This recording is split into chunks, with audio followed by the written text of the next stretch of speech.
On today's episode of Locked On Wild, some injury answers, but also still a lot of injury questions. Hey, this is Matt Boldy, and you're listening to Locked On Wild. You're Locked On Wild, your daily podcast on the Minnesota Wild. Part of the Locked On Podcast Network, your team every day. What's happening, everybody? Welcome into another episode of Locked On Wild, your daily Minnesota Wild podcast. Part of the Locked On Podcast Network, we are your team each and every day. We thank you for making Locked On Wild your first listen each and every day. Make sure you subscribe on YouTube and your favorite audio platform so you don't miss out on any new episodes throughout the day. Today's episode of Locked On Wild is brought to you by Game Time. Download the Game Time app, create an account, and use code LOCKEDONNHL for $20 off your first purchase. On today's episode of Locked On Wild, we have some injury updates for you after the Wild had outdoor practice today. Some good news on Marcus Johansson and Joel Eriksson, but still questions on Jared Spurgeon's status. My name is Seth Topal, your daily Minnesota Wild insider, credentialed Wild media member, and host of the show since 2021. And as mentioned, we got some good news today, and we got some, I don't know how to take it news. In injury updates, the Wild had outdoor practice today. They'll fly out for Columbus tomorrow as they resume their 7-game road trip, having played Winnipeg and St. Louis so far. Still have the Florida Panthers, the Tampa Bay Lightning, Philly, and Pittsburgh on this road swing before the end of the month. And, you know, we got some good news, which we'll talk about and how it impacts the lineup. But I got to tell you, there still is just a lot of uncertainty and question around Jared Spurgeon's status. From the sounds of it, the team is hoping that Spurgeon will be able to return near the end of the road trip. Or in the back half of the road trip. Damon Hunt will be with the team for at least the start. So those that saw Damon Hunt get sent down, that's purely a cap. That's purely a cap thing, because the cap is accrued on a daily basis in the NHL, and so the fact that the Wilds were off from Wednesday to Saturday gives them a few days to accrue some space. So that's the reason there. But Damon Hunt will be back with the team when they fly out tomorrow for Columbus. But listen to this quote that Michael Russo got from Bill Guerin. Bill Guerin saying, Jared Spurgeon won't be on at least the start of the next road trip. The Minnesota Wild GM says this is part of the healing process of last year's back and hip surgeries, and he needs rest and maintenance. So that there is a lot to break down in that statement by itself. But there was a response to that, saying the Wild should put Spurgeon on retro IR to gain a little cap space. Cash only have to miss 7 calendar days versus long-term injured reserve, which is 24 calendar days /10 games. Russo saying they would get no cap space by doing that. So there are a few things to dive into this that are concerning to me. And it's not even the fact that rest and maintenance, because I think had we come into this season with management having said, we are looking forward to having Jared Spurgeon back, but we also realize that at points during this season, we're going to need to be really cautious about this. And we're going to need to, so that the Wild can have him for the duration of the season.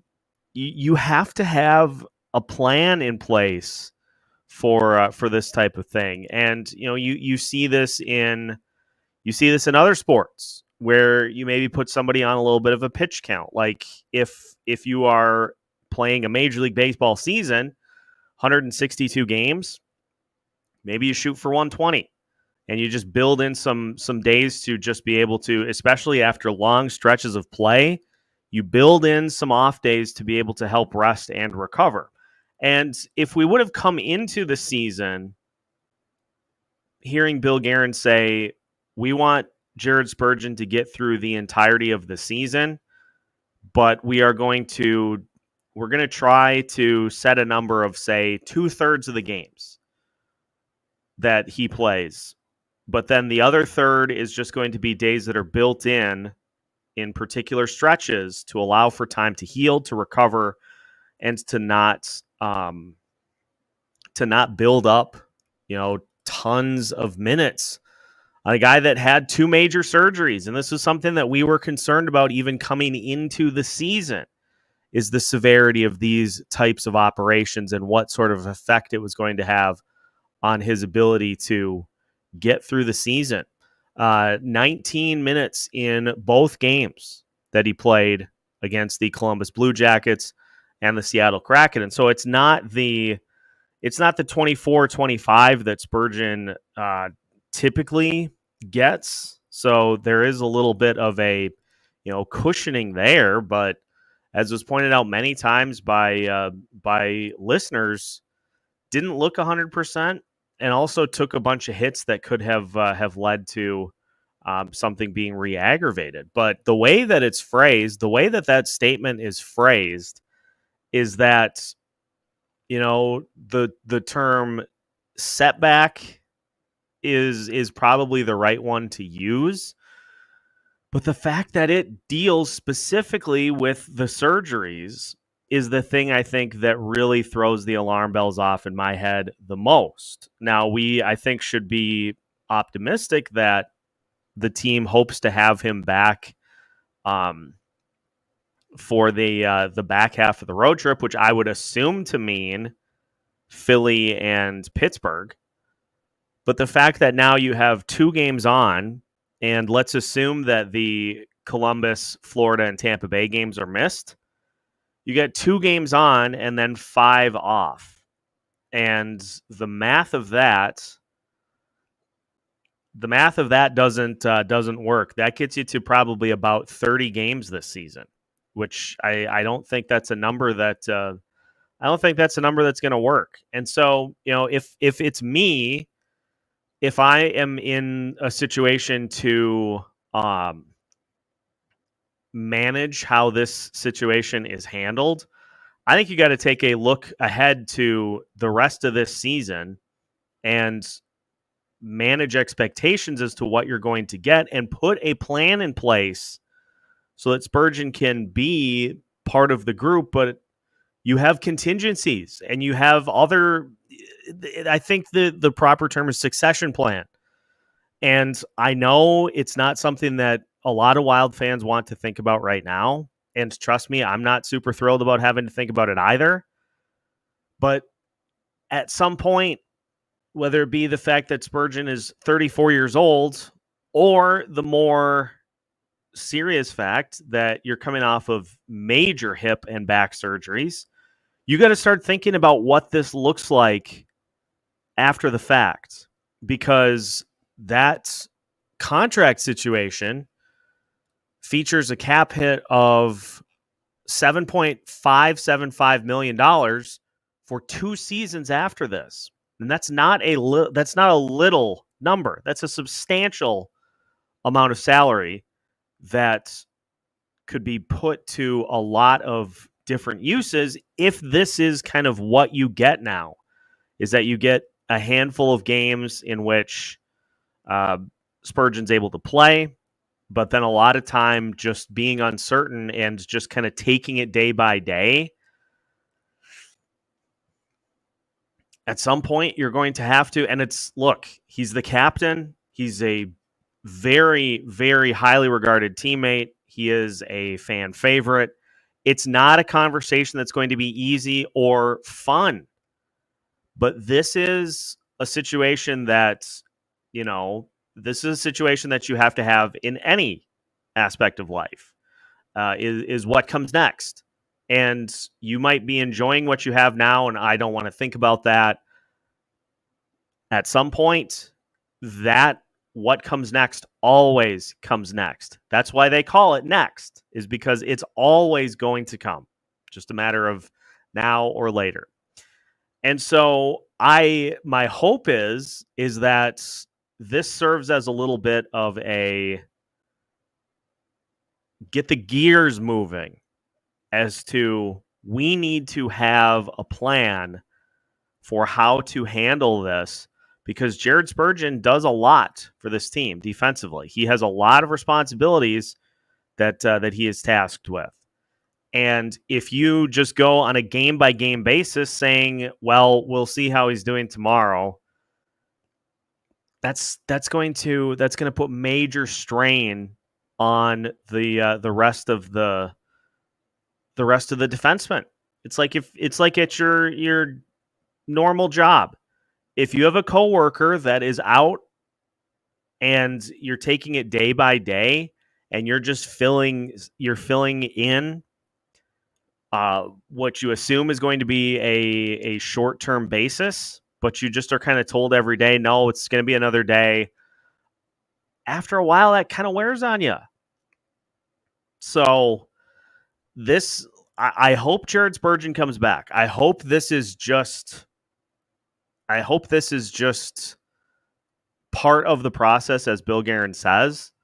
But I also hope that there is a process for how to manage this. Damon Hunt getting into games more consistently if you are going to have long stretches in which you just have to go a few games on, a handful of games off. If that's what it takes, you have to have somebody that's able to step in and to make a difference on that decor. So it is concerning to me that this whole thing was so tight-lipped. Now we get the confirmation that it is regarding the surgeries. Not good. And so this will be something that we monitor all season. And the hope is just that it's something that with rest is able to be managed. But then, as I said, you got to make sure that you have contingency plans in place for how to manage not having your captain in the lineup. So we'll keep an eye on that. Thankfully, it sounds like Joel Eriksson is good to go. And so we'll talk about what exactly happened to Joel Eriksson and what the lineup's going to look like now that he's back as we continue today's episode of Locked On Wilds after this. Today's episode of Locked On Wild is brought to you by FanDuel. Guess what, NFL fans? You can start the season with a big return on FanDuel, America's #1 sportsbook. So when you get a hunch in the middle of the game, you can check out the latest stats, view live play-by-play, and so much more on the same page where you place your bets. Plus, you'll get started with $200 in bonus bets guaranteed. Yes, that's win or lose. You will get $200 in bonus bets when you place your first $5 bet. So make sure to head to FanDuel.com today to take advantage of this fantastic deal. FanDuel, America's #1 sportsbook. Welcome back to today's episode of Locked On Wild. Once again, we thank you for making Locked On Wild your first listen each and every day. Make sure to check out Locked On NHL for your second listen today so you can get the lowdown on everything going on throughout the league. Big news in the Dallas area. Jake Ottinger signing a huge $8.25 million mega deal to become the latest goalie to sign one of those big old mega contracts. And so Dallas hoping that he is the next in a long line of really good young goalies in the league. And if you are Igor Shesterkin, you are just adding zeros to that contract that he's looking to sign. So let's get back to the injury conversation because we did get some good news. The Minnesota Wild got some good news today. Joel Eriksson will be good to go on Saturday. He had to have his nose surgically reset to get it back where it needed to be. Tried to come back with the bubble shield in the game against Seattle, but according to Michael Russo, Ek said there was too much blood from his nose and it was hard to breathe when he put the bubble on first for that third period return against the Kraken. And now he says it's just fine. So he's going to wear the bubble for a couple of weeks as he gets back into form. But yeah, it's I've got the picture of it here on social media. It's pretty puffy, and there are some pretty good black eyes starting to form there. But that means that at least at this point, Ek will take his normal second line spot with Matt Boldy, which comes at a really good time because Matt Boldy and Joel Eriksson Ek, as we have seen quite often here, just have some pretty good chemistry together. And it leads to, bringing better play, I think, out of Boldy when Joel Eriksson Ek is out there on the ice. Boldy had 5 points in the first 2 games of the season, has not had any in the last 2, but I feel like Boldy has done a good job of impacting the game in other ways while Joel Eriksson Ek has been out. This is a big part of the process too for Matt Boldy this year is, are you impacting the game in other ways when you're not one of the primary goal scorers? But now that Eriksson Ek is back, I look for that second line to be able to kind of reclaim the top of the leaderboard in terms of pressure and zone time and zone entries. 5 shots on goal for Boldy over the last 2 games, and is a -1 in those 2 games without Joel Eriksson Ek. But the thing that's going to be really interesting in this game is to see what Marcus Johansson looks like, because he also, it sounds like, is good to go and ready to return to the lineup. So I imagine that means that we will see the Boldy, Johansson, Eriksson Ek line reignited. They had 2 really good games to start the season, and if they are able to get back to that form, then that's the line combination you'll see. But if not, then I think we're going to see John Hynes start to make some roster decisions. The line that I think this impacts the most is the third line, because I think the last 2 games, the third line has looked better, and it's not to say that Ryan Hartman can't center that group, but I think Murat Kuznetsov has been able to add a nice element of speed to the Yakov or the Trenin and Foligno combination. I think having a center that can move around the ice a little bit is an element that helps those two, helps them do their thing while also having somebody that can kind of keep things moving, so to speak. And so it'll be interesting to see what that third line looks like, because they were a little on the slow side against the Blue Jackets, a team that has speed, I think, every line up and down the lineup.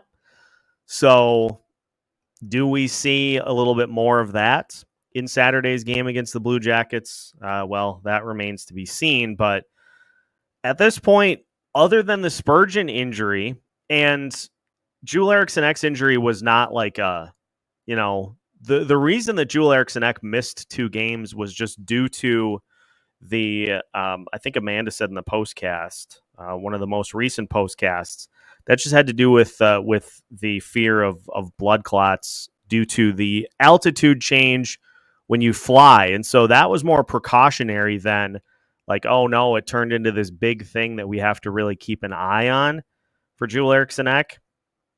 Broken nose is not great, but it's not a reoccurring long-term injury sort of a thing, like a hamstring or like a oblique. It basically just has to be reset, and then once it heals, you're pretty much good to go. So at this point, really the only one that is a little concerning is Jared Spurgeon, and we'll withhold more judgment, I guess, until we get to the back half of the road trip and see if he is indeed in the game, or if then we get a little bit more of an update or a delay in his status. But Damon Hunt will be on the trip to start, which is good for him because turns out he had a pretty darn good game against the St. Louis Blues. We'll talk about Damon Hunt and how he can help this process out with Jared Spurgeon's status uncertain. We'll discuss that as we continue today's episode of Locked On Wild after this. Today's episode of Locked On Wild is brought to you by Game Time. College football, the NFL, the NHL, and the NBA coming soon are all underway, which means that you have no shortage of opportunities to buy great seats and watch your favorite teams in person, thanks to Game Time. Game Time wants to make the process as easy as possible so you can spend more time tailgating, more time figuring out where you're going to go out to eat before the game, or more where you are going to go after. Game Time has a new feature called Game Time Picks that makes getting tickets for your favorite live events even easier. Game Time Picks filters out the fluff to show you only incredible deals on great seats so you don't have to waste time searching through thousands of tickets. Take the guesswork out of buying tickets with Game Time. Download the Game Time app, create an account, and use code LOCKEDONNHL for $20 off your first purchase. Terms apply. Again, create an account and redeem code LOCKEDONNHL for $20 off. Download Game Time today. What time is it? It's game time. Today's episode of Locked On Wild also brought to you by Prize Picks. Prize Picks is the best place to get real money sports action. With over 10 million members and billions of dollars in award winnings, Prize Picks has made daily fantasy sports accessible to all. You just pick more or less on at least two players for a shot to win up to 100 times your cash. Run your game all season long on Prize Picks. Prize Picks is the only real money daily fantasy platform with an injury insurance policy. How many of you have had a situation where you put a lineup together on another one of those fantasy sites and your player gets hurt before they even accumulate any stats in the first half of the game? Well, thanks to Prize Picks, if one of your players gets injured and leaves in the first half and doesn't return, Prize Picks keeps your lineup live. Prize Picks is the best place to get real money sports action. You can join over 10 million users and sign up today. So download the app today and use code LOCKEDONNHL to get $50 instantly after you play your first $5 lineup. Again, download the app today and use code LOCKEDONNHL to get $50 instantly after you play your first $5 lineup. Prize Picks. Run your game. Final segment of today's episode of Locked On Wild. Once again, we thank you for making Locked On Wild your first listen each and every day. Reminder for you, we will continue to get you geared up for Saturday's game against the Columbus Blue Jackets. And we'll also take a look at some budding chemistry for a couple of key pieces for the Minnesota Wild penalty kill and fourth line. I think you know who I'm talking about, but that'll be coming up for you on tomorrow's episode of Locked On Wild. Let's talk about Damon Hunt a little bit, because Damon Hunt got into his first action of the season, and with the Wild going with the 11-7 lineup, he ended up getting in for a total of 8 minutes. He had 2 shots on goal. He had 2 blocks. He had a hit and a takeaway in 8 minutes. He played a little bit on the power play, but mostly played on even strength. And that was with Declan Chisholm back in the lineup after missing a couple of games. He did play against Winnipeg as well.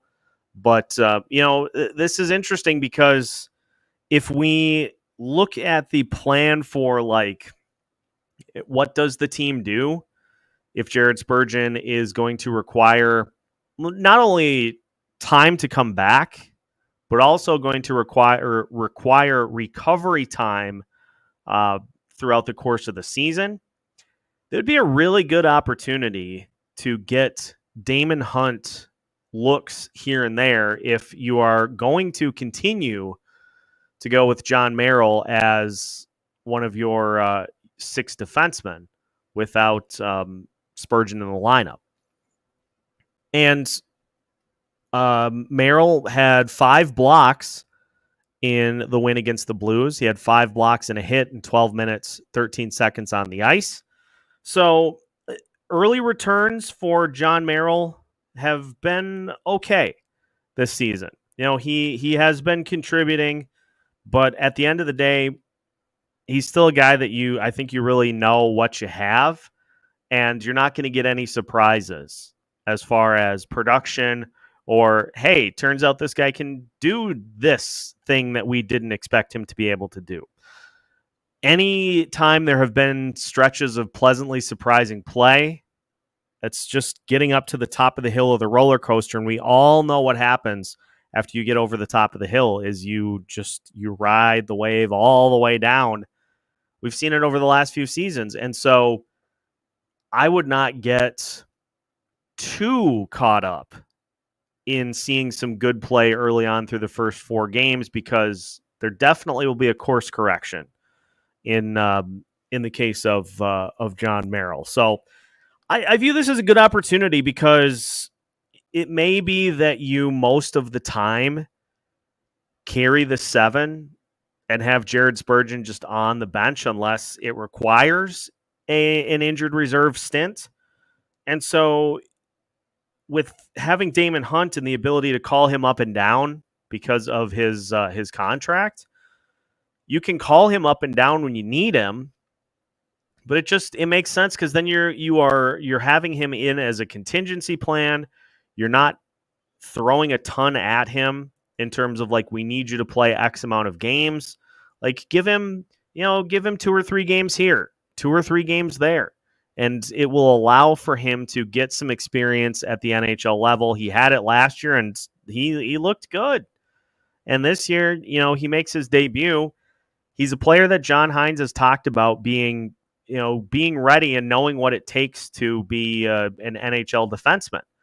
And let's give a full look at that. If there's going to be a situation where playing time will be available, depending on Spurgeon's availability, he makes all the sense in the world as a fill-in for Spurgeon, because you can put him, what we've seen the Wild typically do with Spurgeon out of the lineup is bump Middleton with Brock Faber and elevate Zach Bogosian to play with Jonas Brodin. Well, maybe so that you're not asking Bogosian to do too much, maybe you put Damon Hunt with Jonas Brodin, or maybe you put Damon Hunt with Brock Faber, and you see how that looks. He gives you some versatility, I think. And if you put him with a guy in Jonas Brodin who's more than capable of handling offense-oriented defensemen, I think that probably takes a lot of pressure off of Hunt. But here's the thing: he hasn't been bad defensively either. So I think if you're putting together this what comes next, I think it should involve giving Damon Hunt some looks so you can see how he fits into this mix, and just gives yourself a contingency that if somewhere down the line, maybe it turns out that Spurgeon has an injury or a flare-up that's going to require some extended time, well, then you're in good hands. Then you're not saying, boy, I hope our D-corps can outlast this. I hope we can overcome not having Spurgeon out on the ice. The thinking then turns into, oh, we're good. We've got Damon Hunt. Yeah, it's going to be a tough loss to not have Spurgeon on the ice, but we got Damon Hunt, who's more than capable of stepping in and providing impact. That's what you could potentially change the thinking to if you just mix in some opportunities to be able to see what he's got, what he looks like in a little more of an elevated role. This is going to be a conversation topic all season. Because just the fact that we're 4 games in and we're already have had just this level of uncertainty. This is not going away anytime soon. But I think this is a good opportunity to just get a real good look at one of those guys that could potentially be that next wave of defensemen. If you're a member of the upper management of the Minnesota Wild, he could turn out to be somebody where you're like, oh yeah, pencil him into the lineup for sure. But unless you give extended looks, you don't really know. So we'll see what happens. But as mentioned, we'll be focusing in on Marat Huznadinov and Jakub Lauko for tomorrow's episode of Locked On Wild, because there may not be somebody on the Wild lineup who has more active minutes than Jakub Lauko. So we'll talk about that, as well as Marat Huznadinov. And gee, it would have been nice if somebody would have predicted that those two would have some good chemistry on the penalty kill. Oh wait, we did. So we'll talk about this and more coming up for you tomorrow here on Locked On Wild. So make sure to hit the like button before you head out for the day, and we will keep you covered here throughout the rest of the week and the rest of the season.